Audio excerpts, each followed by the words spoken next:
अस्सलाम वालेकुम, मैं हूं शाहजेब खानजादा। कल कौमी असम्बली की 6 और पंजाब असम्बली की 7 नशिस्तों पर ज़िमनी इलेक्शन हुए। नून लीग को सूबाई असम्बली की 1 नशिस्त के अलावा बाकी तमाम नशिस्तों पर कामयाबी मिली, जिनमें से 6 नशिस्तें कौमी असम्बली की हैं, जबकि पंजाब असम्बली की 1 नशिस्त पर पीपल्स पार्टी को कामयाबी मिली है। इन 13 नशिस्तों में से 11 नशिस्तें 9 मई के केसेस में तहरीक इंसाफ के रहनुमाओं की सज़ाओं और नाअहली की वजह से खाली हुई थी। इमरान खान की हिदायत पर PTI ने 13 में से 11 नशिस्तों पर इलेक्शन का बायकॉट किया और सिर्फ हरीपुर और लाहौर की कौमी असम्बली की नशिस्तों पर अपने हिमायत याफ्ता उम्मीदवार खड़े किए। मगर इन दोनों नशिस्तों पर PTI को शिकस्त हुई है। जहां एक तरफ हरीपुर में PTI की शिकस्त को अपसेट करार दिया जा रहा है, लेकिन PTI नशिस्तों पर धांधली के इल्ज़ामात लगा रही है। इन्हें 18 हरीपुर तहरीक इंसाफ के रहनुमा और कौमी असम्बली में साबिक अपोजिशन लीडर उमर अयूब की 9 मई के केस में नाअहली से खाली हुई थी। तहरीक इंसाफ ने 9 मई के केसेस में नाअहली से खाली होने वाली बाकी नशिस्तों पर इलेक्शन का बायकॉट किया था, मगर हरीपुर की नशिस्त पर उमर अयूब की अहलिया शहरनाज उमर ने इलेक्शन में हिस्सा लिया, मगर उन्हें नून लीग के उम्मीदवार बाबर नवाज खान के हाथों 43,000 वोट से ज़्यादा से शिकस्त हुई। मगर PTI इसे धांधली करार। गैर हतमी गैर सरकारी नताइज के मुताबिक नून लीग के उम्मीदवार बाबर नवाज खान ने 1,63,996 वोट हासिल किए, जबकि PTI की हिमायत याफ्ता आज़ाद उम्मीदवार शहरनाज उमर अयूब ने 1,20,220 वोट हासिल किए, जबकि इस हल्के में 42% वोटर टर्नआउट रहा। माजी में इस हल्के से उमर अयूब कामयाब होते रहे। 2024 के इलेक्शन में उमर अयूब 1,92,000 से ज़्यादा वोट लेकर कामयाब हुए थे। नून लीग के उम्मीदवार बाबर नवाज खान को 1,12,000 वोट मिले थे।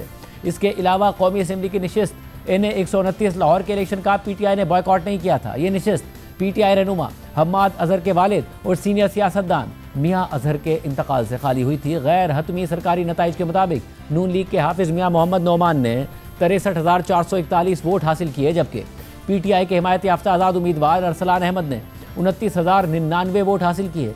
NA 129 लाहौर में वोटर टर्नआउट 18.67% रहा।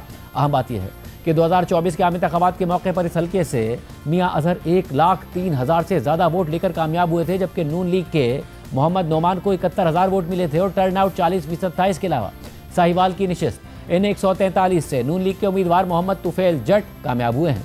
इस हल्के में टर्नआउट 21.42% रहा। ये नशिस्त PTI के रहनुमा राय हसन नवाज की नाअहली से खाली हुई थी। NA 185 डेरा गाजी खान से नून लीग के महमूद कादिर खान को कामयाबी मिली है। इस हल्के में टर्नआउट 32.6% रहा। ये नशिस्त PTI की रहनुमा जरताज गुल की नाअहली से खाली हुई थी। इसी तरह फैसलाबाद की 2 कौमी असम्बली की नशिस्तों पर नून लीग के उम्मीदवार कामयाब हुए हैं।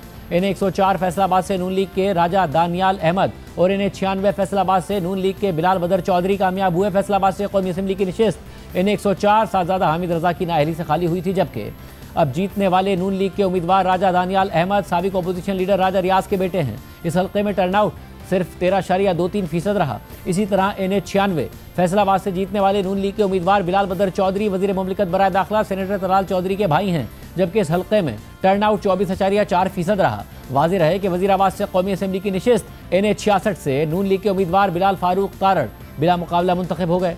बिलाल फारूक तारड़ वफाकी वज़ीर इत्तलात अता तारड़ के भाई हैं। ये नशिस्त PTI के सीनियर रहनुमा मोहम्मद अहमद चट्ठा की 9 मई के केस में नाअहली से खाली हुई थी। इसके अलावा फैसलाबाद की 3 सूबाई असम्बली की नशिस्तों पर भी नून लीग के उम्मीदवार कामयाब हुए हैं, जिनमें से एक उम्मीदवार राना अहमद शहरियार वज़ीर आज़म के मुशीर राना सनाउल्लाह के दामाद भी हैं। इसी तरह साहिवाल और सरगोदा की सूबाई असम्बली की एक नशिस्त पर भी नून लीग को कामयाबी मिली है, जबकि मुजफ्फरगढ़ की सूबाई असम्बली की नशिस्त पर पीपल्स पार्टी के अलमदार अब्बास कुरैशी ने कामयाबी हासिल की है। अहम बात यह है कि कौमी असम्बली की मज़ीद 6 नशिस्तें मिलने के बाद कौमी असम्बली में नून लीग के अराकीन की तादाद 132 हो गई है और अब 336 के ऐवान में पीपल्स पार्टी के बगैर भी नून लीग को दीगर इत्तेहादियों के साथ सादा अक्सरियत हासिल हो गई है। कौमी असम्बली की वेबसाइट पर मौजूद पार्टी पोजीशन के मुताबिक पीपल्स पार्टी की 74 नशिस्तों के बगैर हुकूमती इत्तेहाद में शामिल अराकीन की तादाद 164 है। इनमें MQM के 22, काफ लीग के 5, इस्तेकाम पाकिस्तान पार्टी के 4 और 4 आज़ाद अराकीन शामिल हैं। साथ ही मुस्लिम लीग ज़िया, नेशनल पार्टी और बलूचिस्तान अवामी पार्टी का एक रुकन भी हुकूमती इत्तेहाद में शामिल है। और अब नून लीग को मिलने वाली 6 नशिस्तों को मिलाने के बाद ये नंबर 170 हो जाता है और सादा अक्सरियत के लिए 169 अराकीन दरकार होते हैं। नून लीग ज़िमनी इलेक्शन के नताइज को बड़ी कामयाबी के तौर पर पेश कर रही है। नून लीग के कायद नवाज शरीफ ने एक्स पर रद्द-ए-अमल देते हुए लिखा है कि वज़ीर आज़म मोहम्मद शहबाज शरीफ और वज़ीर आला मरियम नवाज शरीफ की मेहनत और बेलौस खिदमत मुल्क को सही राह पर वापस ला रही है। पाकिस्तानी अवाम ने तशद्दुद, इंतशार और तखरीबी सियासत को मुस्तरद करके तरक्की, खुशहाली और इस्तेहकाम के रास्ते का इंतखाब कर लिया है। जबकि वज़ीर आज़म शहबाज शरीफ ने एक्स पर अपने बयान में लिखा कि ज़िमनी इंतखाबात में जीत हुकूमती कारकर्दगी पर अवाम के एतमाद का मज़हर है। ये जीत ना सिर्फ हमारे उम्मीदवारों की कोशिशों का सिला है बल्कि नून लीग की तरक्की और फलाह के लिए एक मस्बत कदम भी है। ज़िमनी इंतखाबात में कामयाबी वज़ीर आला पंजाब मरियम नवाज़ की मेहनत पर अवाम के एतमाद की अक्कास है। खुद वज़ीर आला पंजाब मरियम नवाज़ ने कहा कि ज़िमनी इलेक्शन में मकबूलियत के दावे ज़मीन बोस हो गए। परफॉर्मेंस से बेहतर कोई नैरेटिव हो ही नहीं सकता। आज अगर ग्राउंड पे कोई काम ना हो तो मैं क्या नैरेटिव बोलूंगी? मैं झूठ एक हद तक बोल सकती हूँ, मैं किसी एक हद तक कहानी घड़ सकती हूँ, लेकिन उन चीजों की शेल्फ लाइफ होती है और मुझे खुशी है इस बात की कि वो शेल्फ लाइफ पूरी हो चुकी है और वो धड़ाम से नीचे आके गिर गया, क्योंकि पीछे से जिनको ईमानदार जजेस के आसरे पे खड़े होकर इलेक्शन जीतने की आदत थी, जिनको जनरल फैज हमीद इलेक्शन जिताता था, आज ना फैज हमीद है ना वो ईमानदार जजेस हैं। तो अल्लाह ताला ने उनकी रियलिटी पूरी दुनिया के सामने खोल के रख दी। मेरी वालदा का जब इलेक्शन था 2017 के अंदर, तारीख का सबसे मुश्किल इलेक्शन था। Maryam Nawaz versus the entire power of the state. General Faiz की पूरी ताकत पीटीआई के साथ थी, उसके बावजूद अल्लाह ताला के फजल से भले 14,000 से मुस्लिम लीग नून जीती। इसको ये इलेक्शन का बॉयकॉट कह रहे हैं ना, इस तरह की मुनाफिकत मैंने अपनी पूरी जिंदगी में नहीं देखी। तमाम हलकों में पीटीआई के उम्मीदवार खड़े थे, उन्होंने पोलिंग कैंप्स लगाए, तस्वीरें लगाई, कैंपेन्स की, नाम लेके, और जब हार गए तो कहा हमारा तो बॉयकॉट था। मगर तहरीक इंसाफ ज़िमनी इलेक्शन के नताइज पर मौक़िफ़ अख्तियार कर रही है कि तहरीक इंसाफ के बायकॉट की वजह से इंतहाई कम टर्नआउट देखा गया, जो आवाम का इमरान खान पर एतमाद का इजहार है। साथ ही लाहौर और हरीपुर के कौमी असम्बली के हल्के जहाँ पीटीआई ने इलेक्शन में हिस्सा लिया था, वहाँ पीटीआई धांधली के इल्ज़ाम लगा रही है। Chairman PTI barrister Gauhar Khan ने हरीपुर के इंतखाबी नताइज का स्क्रीनशॉट शेयर करते हुए लिखा कि जमहूरियत के लिए शर्मनाक है, वोट गिनने की ज़रूरत ही नहीं है, कंप्यूटर से सिर्फ नताइज का प्रिंट निकाल लें। हमारा मैंडेट पहले भी चोरी हुआ, हमें खामोश करा दिया गया, दीवार से लगा दिया गया और अब तो हमारे वोट गिने ही नहीं जा रहे हैं। ये नाइंसाफ़ी है। तहरीक इंसाफ के रहनुमा असद कैसर ने कल रात को एक्स पर अपने बयान में लिखा कि ज़िमनी इंतखाबात का तहरीक इंसाफ ने बाज़ाब्ता बायकॉट किया और अवाम ने इमरान खान की इस अपील पर भरपूर साथ दिया। अब तक मौसूल रिपोर्ट्स के मुताबिक टर्नआउट महज 15 से 18% रहा, जबकि 80% से ज़ायद वोटर्स ने इन फ्रॉड इंतखाबात में हिस्सा लेने के बजाय घरों में रहने को तरजीह दी। ये इंतखाबात किसी तौर पर भी अवामी नुमाइंदगी का तकाजा पूरा नहीं करते। अवाम का असल फैसला वाज़ेह है कि इंतखाबात की कोई आइनी, कानूनी या सियासी हैसियत नहीं बनती, लिहाजा इन नताइज को फौरी तौर पर कलअदम करार दिया जाए। असद कैसर ने मज़ीद लिखा कि अगवा, गिरफ्तारियों, खौफ व हिरास, इंतखाबी मुहिम पर पाबंदियों, वोटर धांधली और फिर फॉर्म 47 के जरिए नताइज में रद्दोबदल करना इस इलेक्शन का मामूल बन चुका है। एक नया, खुद मुख्तार और काबिल एतमाद इलेक्शन कमीशन तश्कील दिया जाए जो ऐसे अराकीन पर मुश्तमिल हो जो इंतखाबी अमल पर अवाम का एतमाद बहाल कर सकें। पाकिस्तान में सियासत पर आई तमाम गैर आइनी पाबंदियाँ ख़त्म की जाएँ और अवाम को सियासी अमल में आज़ादाना हिस्सा लेने और अपने मुस्तकबिल का फैसला करने का हक दिया जाए। तहरीक इंसाफ धांधली और नताइज तब्दील किए जाने का इल्ज़ाम लगा रही है। साथ ही पीटीआई के बायकॉट की वजह से कम टर्नआउट का दावा भी कर रही है। बात करेंगे वज़ीर मुमलिकत बराए दाखिला सेनेटर तलाल चौधरी से, जिन्हें फैसलाबाद में इलेक्शन कैंपेन के दौरान ज़ाब्ता अखलाक की खिलाफ वर्जी पर इलेक्शन कमीशन ने आज तलब किया था। आज ही चीफ इलेक्शन कमिश्नर की सरबराही में इलेक्शन कमिश्नर ने तलाल चौधरी के खिलाफ शिकायत की समाअत की। ताहम तलाल चौधरी की जगह उनके वकील पेश हुए, जिस पर चीफ इलेक्शन कमिश्नर ने समाअत 2 दिसंबर तक मुलतवी करते हुए कहा कि आज तलाल चौधरी को हाजिरी से इस्तिस्ना दिया जाता है, मगर अगली तारीख पर लाजमी खुद पेश होना होगा। अभी हम तलाल चौधरी को नाअहल नहीं करते, अगली पेशी तक कामयाब उम्मीदवार का नोटिफिकेशन जारी ना किया जाए। बात करेंगे, खुद मौजूद है हमारे साथ वज़ीर मुमलिकत बराए दाखिला तलाल चौधरी साहब। साहब बहुत शुक्रिया मुझे ज्वाइन करने के लिए। तरीके से जो दूसरे इल्ज़ामात लगा रही है उस पर भी बात करेंगे, लेकिन आप ज़रा इलेक्शन जीतने के बाद खुश भी बहुत हैं। उससे पहले भी आपने इलेक्शन के जो लॉज हैं उसकी खिलाफ वर्जी की, एक दफ़ा बाज़ाब्ता वार्निंग दी गई, उसके बावजूद की मुकाबले में तहरीक इंसाफ खड़ी नहीं थी, उसके बावजूद आप कैंपेन करने बतौर वज़ीर मुमलिकत बराए दाखिला चले गए, इलेक्शन के लॉस की खिलाफ वर्जी कर रहे थे, मुकाबले में कोई था नहीं, बड़े मार्जिन से जीत गए आपके भाई, उसके बावजूद आप इतने खुश और जश्न नजर आ रहे हैं और जश्न मना रहे हैं, क्या वजह है? बिस्मिल्लाहिर्रहमानिर्रहीम। बिल्कुल ये सामने नहीं आए, लेकिन इन्होंने छुप के पूरा मुकाबला किया है और इसमें पूरा प्रोपेगेंडा जो था वो सारे का सारा सोशल मीडिया पर इनका इलाकाई तौर पे वो मुस्लिम लीग नून के खिलाफ था। उसके बाद जहां भी हमारा कोई अपोनेंट मौजूद था वहां पर इनके अपने कनेक्शंस और इनके लोग और इनका सोशल मीडिया और इनके सारे लोग उसके साथ मिलके नून लीग के उम्मीदवार के खिलाफ खड़े रहे हैं। रही बात मेरी, तो मैंने तो कैंपेन नहीं की, हाँ, गमी खुशी पे एक अपने इलाके में हर वीकेंड पे जाना जो है, वो मैं पहले भी जाता हूँ, वो अब भी जाता हूँ। अगर मैं गमी खुशी पे गया हूँ तो वो कैंपेन नहीं है, और ज़ाब्ता इखलाक की खिलाफ वर्जी का मैं बिल्कुल सोच भी नहीं सकता। कहीं कोई कमी कताई होगी नहीं, मगर तो एक वो एक, अगर एक दफा आपको निशानदह। वार्निंग दी गई, 50,000 रुपए डीएमओ ने जुर्माना किया, उसके बावजूद आपने खिलाफवर्जी की।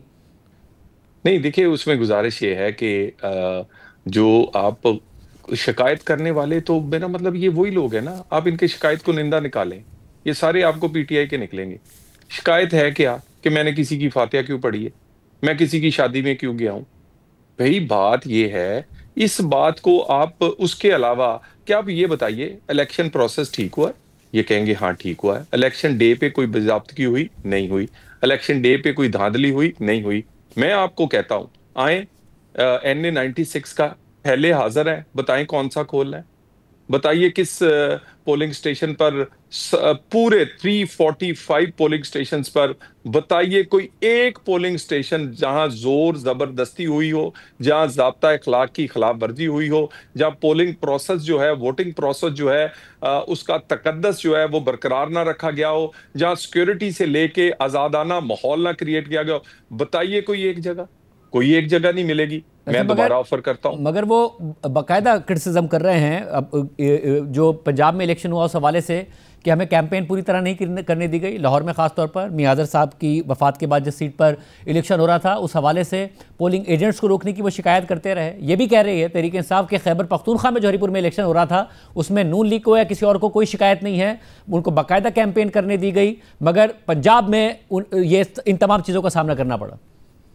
जो हरीपुर में नहीं जीत सके, अपने जहां सूबा, जहां उनकी हुकूमत है, जो उनका घर है, अपोजिशन लीडर है, जो कि बानी पीटीआई ने अपनी बात उसे बनाया था, वो खुद अपने घर की सीट अपनी हुकूमत के होते हुए नहीं जीत सके, तो वो लाहौर में जीतेगा।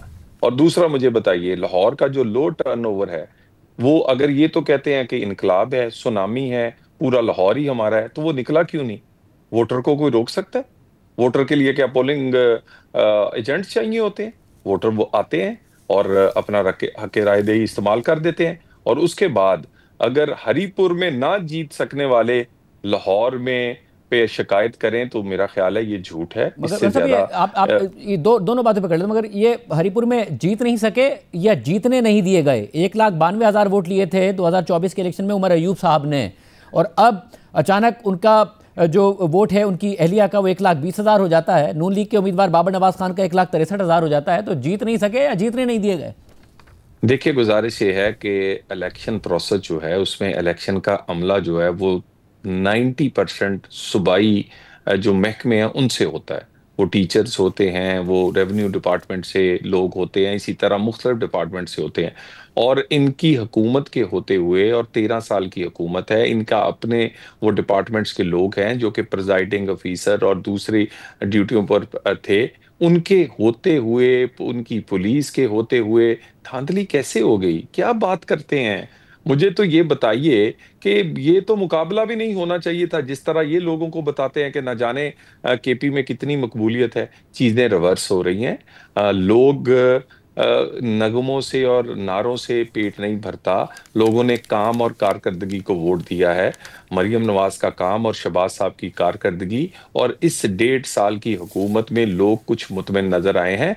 और लोगों ने, मैं खुद इस बात का गवाह हूं, लोगों इस वक्त अंडर जो डिस्कशन है वो परफॉर्मेंस है, वो मसाइल हैं। मसाइल हल कौन कर सकता है, वो अंडर डिस्कस है, क्योंकि लोगों ने नारों से देखा है कुछ नहीं बना। और पंजाब को क्या मिला था? अगर ऐसा हो तो बुजदार। फिर हुकूमत को खौफ क्यों हो? वो जलसे करने दे, जुलूस करने दे, कॉर्नर मीटिंग्स प्रॉपर्ली करने दे, इमरान खान साहब से उनकी लीडरशिप को मिलने दे, तो फिर क्रैकडाउन क्यों हो रहा हो? फिर क्यों ना मुकाबला लेवल प्लेइंग फील्ड के तहत हो रहा हो?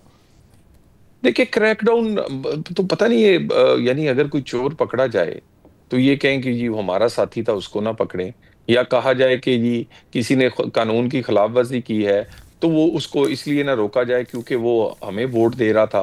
इस तरह के कोई मामलात हुए होंगे, कोई क्रैकडाउन नहीं हुआ।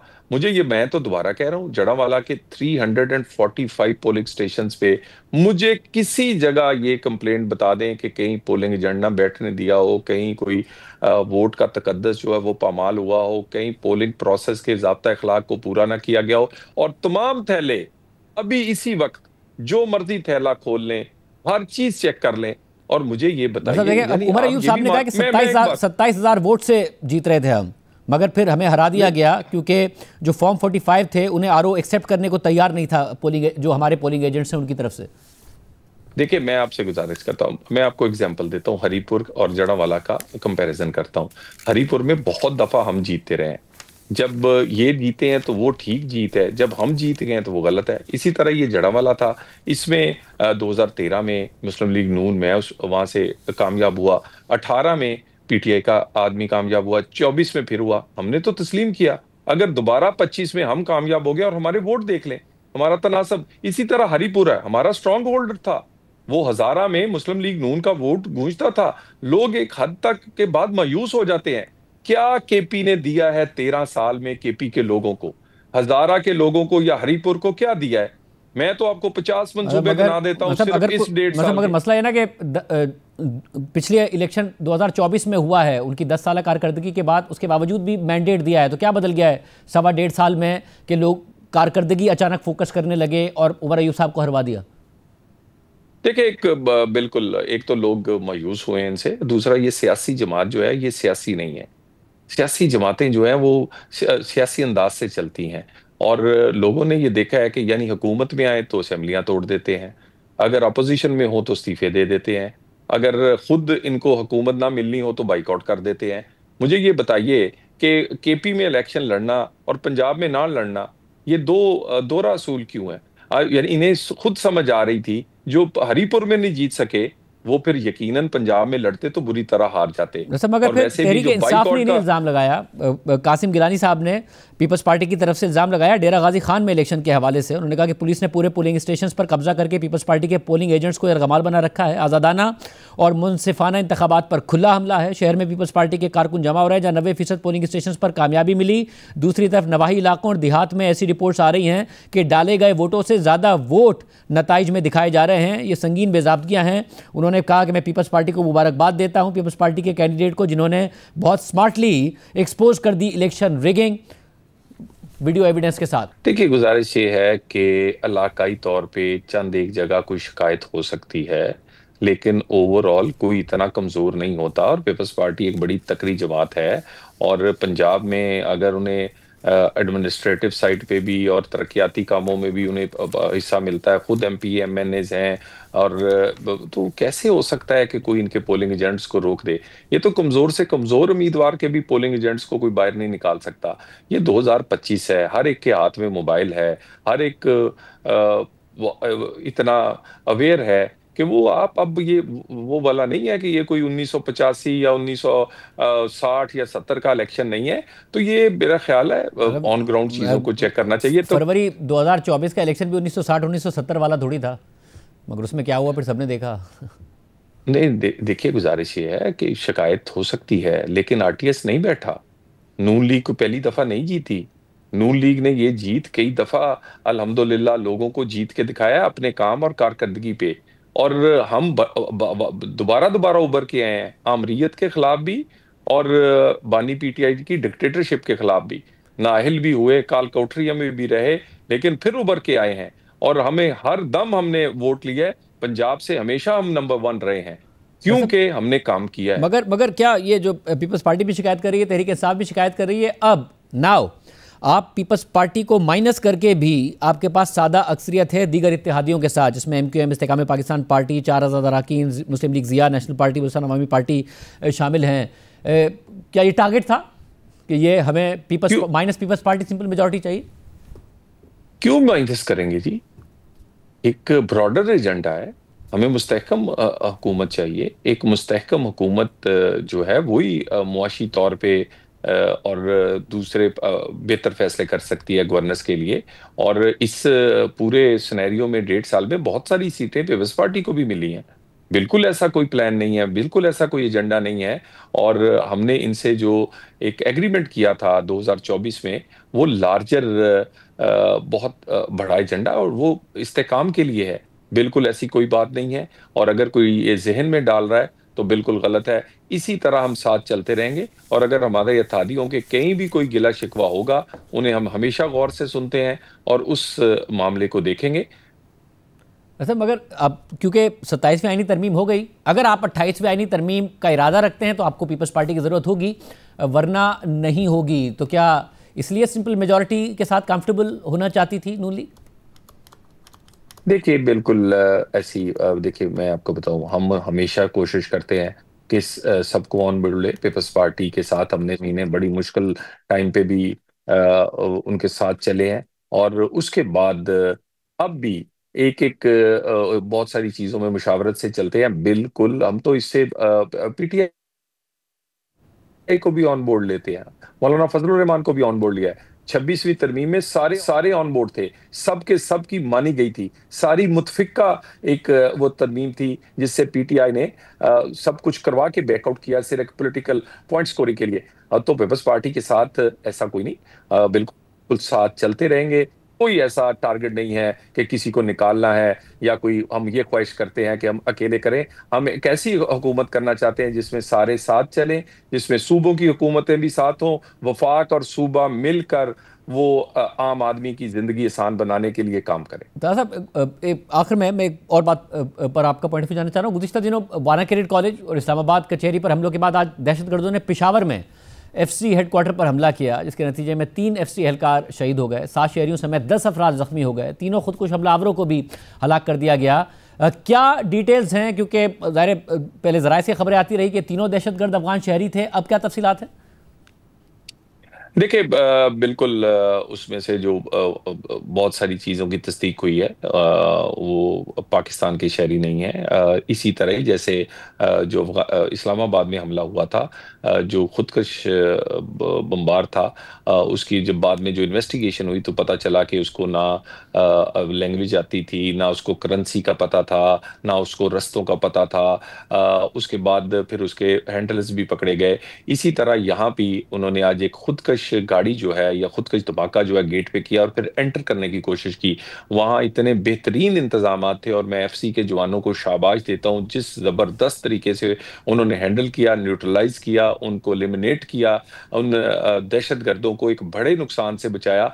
तो ये सारे के सारे अफगानिस्तान के ये वही लॉन्ग रेंज हमले हैं जो वो कहते थे कि हम इस्लामाबाद तक और लाहौर तक जाएंगे। इनके पास खुदकश के अलावा तो और कुछ नहीं है ना जी। ना इनके पास मिसाइल है, ना इनके पास कोई एयरफोर्स है, इनके पास यही है। और ये कहते हैं कि हमारे पास बहुत स्ट्रेटेजिक एक डिवीजन है, उस स्ट्रेटेजिक डिवीजन में इनके पास कोई 50 के करीब खुदकश बम्बार हैं जो ये पाकिस्तान भेज चुके हैं या भेजने की तैयारी करते रहते हैं।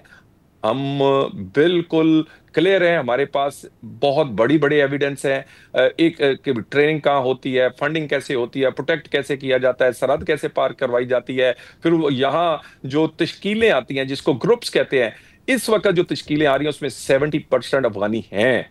और उसके अलावा यहाँ आकर वो अपने बहुत पुराने जो अजीज रिश्तेदार हैं उनकी वो उन्हें फैसिलिटेट करते हैं, उन्हें सपोर्ट करते हैं। तो इसमें कोई दो राय नहीं है कि अफगानिस्तान डायरेक्टली इन्वॉल्व है पाकिस्तान में दहशतगर्दी पे। इसमें हम इसी वजह से वो कोई रिटर्न एग्रीमेंट करने से, और जब वो सालिस के सामने बैठते हैं तो फिर उनके पास बात करने को नहीं होती, मतलब जब आपने क्योंकि सालिस की बातें बात फिर की जब तो तुर्की के सदर एर्दोआन की हिदायत पर कुछ दिन पहले तुर्की के आला हुकाम का पाकिस्तान का दौरा मुतवक्के था, मगर अब तक वो वफ्द आया नहीं है। क्या वो आएगा? मुज़ाकरात दोबारा बहाल होंगे? सालिस बीच में पड़ेंगे या नहीं? देखिए हमने तो डायरेक्ट भी बात करके देखी है, और सालसीन के सामने जब बात होती है तो फिर पता चल जाता है कि कौन सच्चा है और कौन झूठा है, और कौन वहां पर नहीं अमन चाहता। तो हम तो कहते हैं कि सबके सामने बात होनी चाहिए, लेकिन हम बिल्कुल क्लियर है कि अफगानिस्तान की सरजमीन पाकिस्तान के खिलाफ इस्तेमाल नहीं होनी चाहिए, क्योंकि जैसे पाकिस्तान की सरजमीन दुनिया में किसी के खिलाफ इस्तेमाल नहीं हो रही, यहाँ पर कोई ऐसा ग्रुप नहीं है कोई जो दुनिया में टेररिज्म कर रहा हो। अफगानिस्तान में 36 से ज्यादा ऐसे इंटरनेशनल टेररिस्ट ग्रुप्स हैं जो पूरी दुनिया में ऑपरेट कर रहे हैं, सिर्फ पाकिस्तान में नहीं। पाकिस्तान क्योंकि फ्रंट लाइन स्टेज है, इनके बिल्कुल 3000 किलोमीटर की सरहद इनके साथ है, इनके सामने खड़ा है पूरी दुनिया को महफूज करने के लिए और पाकिस्तान अपने आप को महफूज करने के लिए। और तो जंग लड़ा है, तो इसलिए हमला हम पे सबसे ज्यादा होते हैं। और इसके पीछे पैसा किसका है, प्रॉक्सीज किसकी हैं, इंडिया की। इंडिया का मुझे ये बताइए कि इंडिया पाकिस्तान की जंग में पूरी दुनिया में से कौन साथ खड़ा था, अफगानिस्तान। अभी कश्मीर के मामले पे उनके दोस्त भी उनके साथ नहीं खड़े, पाकिस्तान के साथ खड़े हैं, अफगानिस्तान उनके साथ खड़ा है। आप उनकी बाकी चीजें देख लीजिए। सो मामला ये है कि क्रिकेट से लेके जंग तक एक एक चीज में अफगानिस्तान इंडिया के साथ खड़ा होता है। इंडिया की प्रॉक्सी बन के वो अपनी खुद मुख्तारी कायम नहीं रख सकेगा, ना पुरअमन अफगानिस्तान रह सकेगा, ना खुशहाल अफगानिस्तान। ये अगर खुशहाल पुरअमन अफगानिस्तान हो सकता है तो वो पाकिस्तान के साथ पुरअमन और अच्छे तल्कात से हो सकता है। इस बात को समझ लें तो बेहतर है, नहीं तो पाकिस्तान ने तो हर हाल में पुरअमन होना है, अपने शहरियों को, पाकिस्तान को महफूज करना है, हर हद तक जाना है, और हम ये करके दिखाएंगे। शुक्रिया। इस हवाले से गुफ्तगू करेंगे हमारे साथ सीनियर साफ़ी ताहिर खान साहब मौजूद। खान साहब बहुत शुक्रिया हमें ज्वाइन करने के लिए। खान साहब, जब से पाकिस्तान और अफगानिस्तान के दरमियान सालिसों की कोशिशों के बावजूद डायलॉग नाकाम हुआ है, उसके बाद 3 वाक़यात हो चुके। वाना कैडेट कॉलेज पर हमला, इस्लामाबाद कचहरी पर हमला, और फिर आज हमने देखा कि दहशतगर्दों ने पेशावर में FC हेडक्वार्टर पर हमला किया। नतीजे में 3 FC एहलकार शहीद हो गए, 7 शहरियों समेत 10 अफराद जख्मी हो गए, तीनों खुदकुश हमलावर को भी हलाक कर दिया गया। ये क्या, किस तरफ मामला आप जाते देख रहे हैं?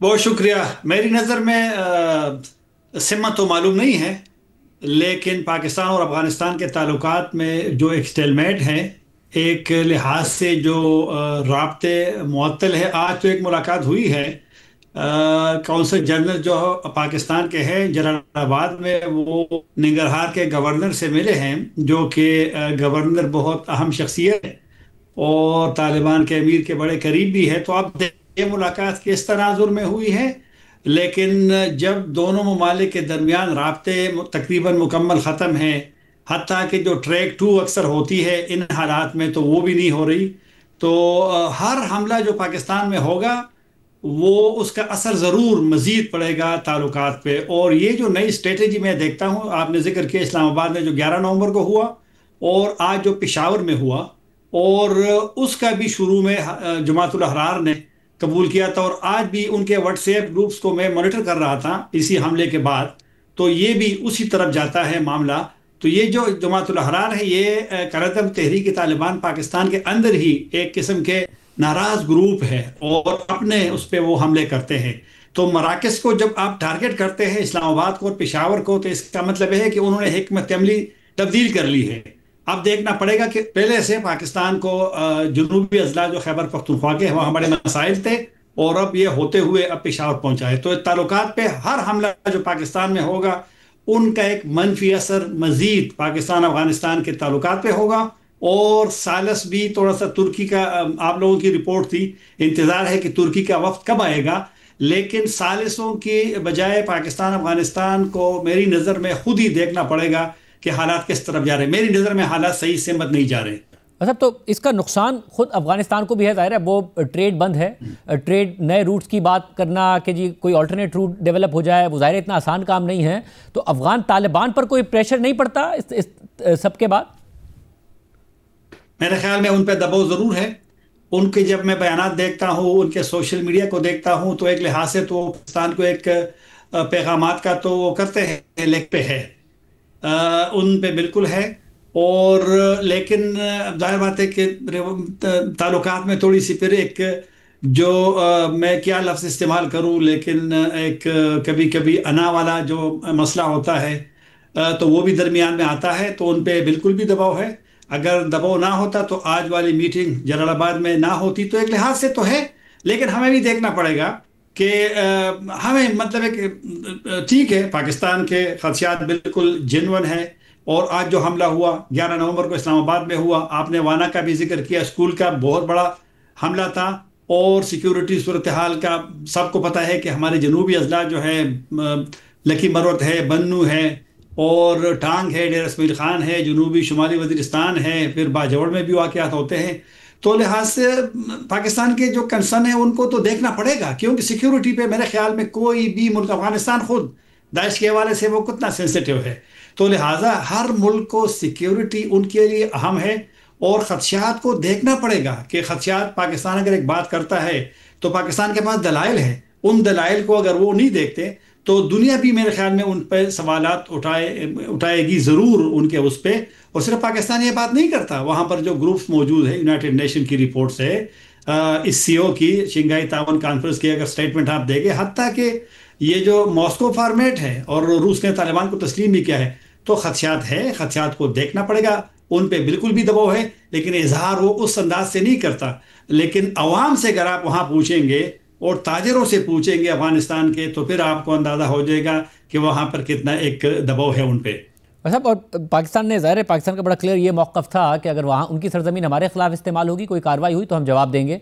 अभी तक पाकिस्तान ने 3 वाक़यात हो गए, कोई जवाब नहीं दिया है। ज़ाहिर है मिलिटरीली तो दोनों का मुकाबला नहीं है, मगर अगर पाकिस्तान जवाब देता है तो क्या एस्केलेट हो सकती है सूरत हाल? क्या सलाहियत है इस किस्म के दहशतगर्दी के वाक़यात मज़ीद बढ़ाने की और फैलाने की उनमें? मेरे ख्याल में जो पहली नशिस्त हुई थी दोहा में और जंगबंदी उसमें जो हुई थी, पाकिस्तान उस जंगबंदी का मेरी नज़र में एहतराम कर रहा है, क्योंकि उस जंगबंदी में तारीख नहीं थी या उसमें एक मुद्दत नहीं थी कि इस तारीख तक जंगबंदी है।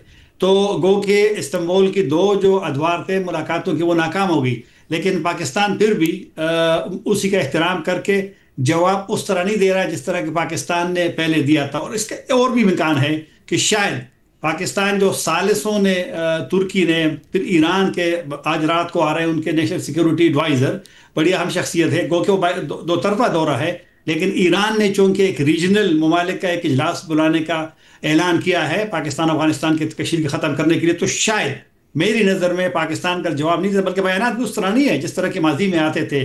तो शायद कि वो जंगबंदी जो दोहा में हुई थी वो पाकिस्तान बरकरार रखना चाहता है और सालिसों को वक्त देना चाहता है कि सालिस क्या करते हैं, क्योंकि 2 तरफा ट्रैक तो मेरे ख्याल में नहीं चल सका गुज़िश्ता 4 सालों में, और पाकिस्तान में मामला पेचीदा हो गए हैं।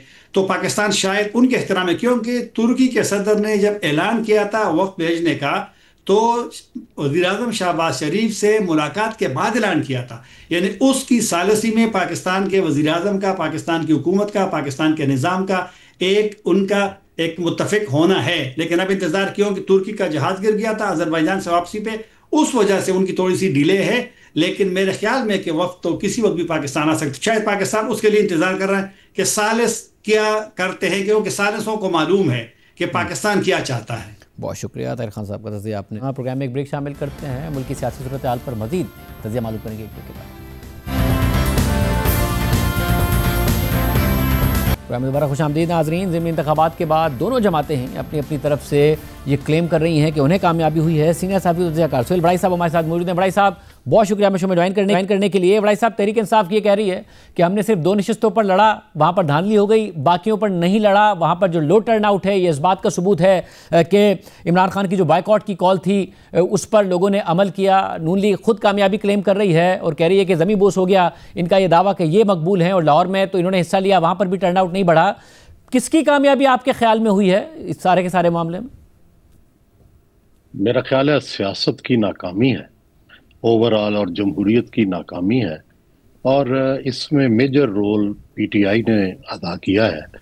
इमरान खान के ज़माने से जो डीपोलिटिसाइजेशन और पॉलिटिकल क्लास के ख़िलाफ़ जो अमल शुरू हुआ था वो मेरा ख्याल है कि बहुत तेज़ी से आगे को जारी है। और पीटीआई के तमाम जितनी सोचें थीं सब ज़मीन बोस हो चुकी। कितनी थीसिस बनाए, ये हो जाएगा वो हो जाएगा, कभी नाउमी किया, कभी ट्रंप पे उम्मीदें लगाई, कभी 26 नवंबर पे उम्मीदें लगाई। अब पोजीशन ये हो गई है कि पॉलिटिकल क्लास के अंदर किसी रिकन्सिलिएशन की कोई गुंजाइश मुझे नजर नहीं आती, और उसकी वजह से पॉलिटिक्स की स्पेस ही कम हो गई, जमहूरियत की स्पेस ही कम हो गई, और जो होप थी लोगों में कि कभी पॉलिटिकल चेंज से कोई तब्दीली आ सकती है, अब तो वो होप भी मर चुकी है। और सब मगर फिर इस सारे के सारे सिनेरियो में ज़ाहिर तहरीक इंसाफ की जो हिकमत अमली थी वो नाकाम ज़रूर हुई है, मगर आपके ख्याल में जो कुछ हो रहा है ये सस्टेनेबल है? क्योंकि तहरीक इंसाफ की हिकमत अमली इस उम्मीद के तहत भी है कि निज़ाम इस तरीके से चल नहीं सकता, कहीं ना कहीं कमज़ोर होगा। आपके ख्याल में कोई कमज़ोरी दिखती है या निज़ाम मजबूत से मजबूत तर ही होता जा रहा है? नहीं, बज़ाहिर तो देखें इस वक्त निज़ाम मजबूत से मजबूत तर हो रहा है, और कोई शक नहीं कि जो पोलिटिकल हमारी क्लास जो गवर्नमेंट में शामिल है वो सरेंडर पे सरेंडर करते जा रहे हैं, और जाहिर है उससे स्टेट तो मजबूत होगी, लेकिन जब तक मैस पार्टिसिपेशन ना हो, रिप्रेजेंटेटिव गवर्नमेंट ना हो, जब तक पॉपुलर ख्वाहिशात का एहतराम ना हो, तो अगरचे हुकूमतें 10-10 साल चल जाती हैं, लेकिन उन हुकूमतों का हिस्टोरिकली वो एक पॉपुलर या पीपल्स गवर्नमेंट नहीं होती। मेरा ये ख्याल है कि जो इस वक्त गवर्नमेंट में लोग मौजूद हैं, पीपल्स पार्टी और नून लीग, दोनों को ये नज़र आता है कि पॉलिटिकल रिकन्सिलिएशन ना हो सकती है, ना होने का इम्कान है। तो इमरान खान ने उसके दरवाजे बंद कर रखे हैं, कई मौके आए हैं, तो उसकी वजह से अब अगर वो ना वो मिलिट्री के पास, उनके पास या एस्टेब्लिशमेंट के साथ नेगोशिएशन की भी स्पेस नहीं है। उनके पास एक ही रास्ता है कि वो एस्टेब्लिशमेंट के साथ लगे रहें, क्योंकि दूसरी तरफ उनको ये नज़र आता है कि पीटीआई मुखालिफ अपोजिशन में है और वो उन्हें कोई स्पेस नहीं देगी, तो सियासत फंस के रह गई है, और जमहूरियत उसके अंदर जो है वो सबसे ज्यादा नुकसान उसको पहुंच रहा है कि अल्टीमेटली जितने भी जमहूरी चीजें हैं वो सब आहिस्ता आहिस्ता खत्म हो रही हैं, और उसका नतीजा ये होगा कि जमहूरी जमातों की मौजूदगी में ही ये जमहूरी जमातें खुद भी इररिलेवेंट हो जाएंगी। अब आप देखें कि पीटीआई का अब ये हाल है कि बावजूद हमने एमआरडी की मूवमेंट भी देखी, हमने हर पार्टी के मुश्किल दौर देखे हैं। पंजाब के अंदर कौन सी क़यादत है, और बड़े अरसे तक कोई क़यादत नहीं, कितने जलसे उन्होंने किए, कितनी उन्होंने कंपेन की, ठीक है सप्रेशन है, ठीक है दबाव है, लेकिन दूसरी तरफ से मज़ाहमत का ये अंदाज, और फिर दूसरी तरफ मफाहमत भी कोई नहीं है।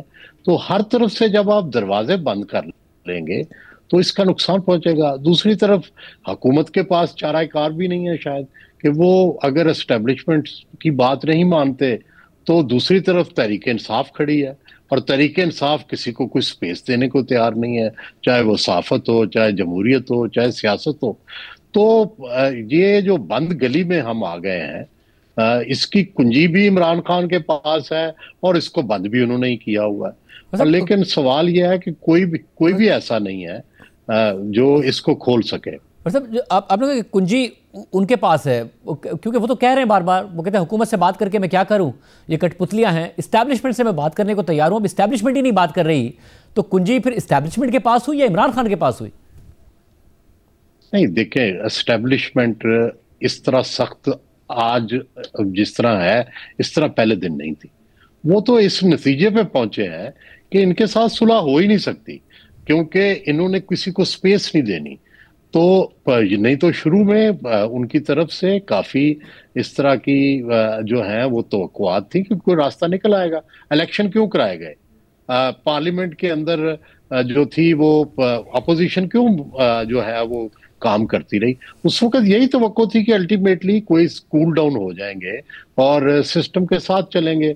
मैं आपको मिसाल देना चाहता हूं कि जुनेजो साहब जो थे ज़ियाउल हक के नॉमिनेटेड प्राइम मिनिस्टर थे, और आपको पता है कि कितने की वो पॉपुलर जमात थी, क्या था। लेकिन बेनज़ीर भुट्टो ने क्या किया कि उन्होंने बिल वास्ता तौर पर जुनेजो को सपोर्ट कर दिया, और अल्टीमेटली वो सिस्टम के अंदर अपनी जगह बनाने में कामयाब हो गई। इसी तरह नवाज शरीफ साहब ने, इसी तरह बाकी। तो ये हमारे यहाँ पाकिस्तान में या तो आप इनकलाब ले आए, इनकलाब तो फेल हो गया, तो दूसरा है कि सिस्टम के साथ चलें। सिस्टम की बाज़ चीजें जाहिर है तल्ख होती हैं, वो भी माननी पड़ती हैं, और लेकिन उसके अंदर से ही रास्ता है, या तो टकरा के हम रास्ता निकाल लें या उनके साथ चल के निकाल लें। हमारी जो तारीख है वो तो यही बताती है कि साथ चल के रास्ता निकलता है। तो ये एक बड़ी सियासी फाश गलती वो कर रहे हैं कि जिससे उनका ख्याल है कि हम सबको पाश पाश कर देंगे, कि आप सियासी जमातों को भी ख़त्म कर देंगे, अवाम को भी ख़त्म कर देंगे, मुक़्तदरा को भी ख़त्म कर देंगे। ये सारा कुछ मुमकिन नहीं होता। हो सकता है कि कोई इनकलाब आ जाए, तहरीक इंसाफ जो है वो कोई ऐसी तब्दीली ले आए, लेकिन फिलहाल ना तारीख में इसकी मिसाल हमें यहाँ मिलती है और ना इस वक्त कोई इम्कान है। तो फिर उसके बाद क्या होगा कि कल को अगर और हालात ख़राब हुए जमहूरियत के, आज़ादियों के, तहरीक इंसाफ के अपने, तो फिर किसको ब्लेम ठहराया जाएगा, किसको, कौन कसूरवार होगा? मतलब मगर अब तो तहरीक इंसाफ इस वक्त रिसीविंग एंड पर है, वो ऐसा क्या करे कि हालात बदल जाएं? आपने ज़रा मिसाल दी कि माजी में या फिर जब इलेक्शन हुए कहीं ना कहीं सिस्टम से रास्ता बनाने की, माजी की भी आपने मिसालें दी कि तहरीक इंसाफ के मामले में आप कह रहे हैं कि एस्टैब्लिशमेंट पहले इतनी सख्त नहीं थी।